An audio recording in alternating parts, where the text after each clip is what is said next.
কেউ যদি একবারে দোয়াটি পড়তে পারে, দোয়াটি হলো রব্বি ইন্নী যালামতু নাফসি ফাগফিরলি।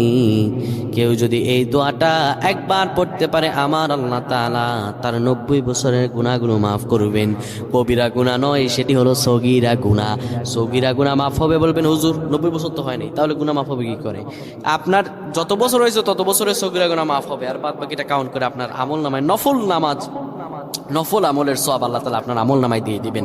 কিন্তু এটির ব্যাপারেও সহিহ সনদে তেমন কোনো গুরুত্ব আরোপ হয়নি, এটির ব্যাপারে তেমন কোনো উল্লেখিত সহিহ সনদ নেই, কিন্তু আমল করতে পারেন যেহেতু এর অর্থ সুন্দর। আল্লাহ আমাদের কবুল করুক, পড়েন আমিন। আমাদেরকে সুপারিশ করে জান্নাতে পৌঁছায় দিবে।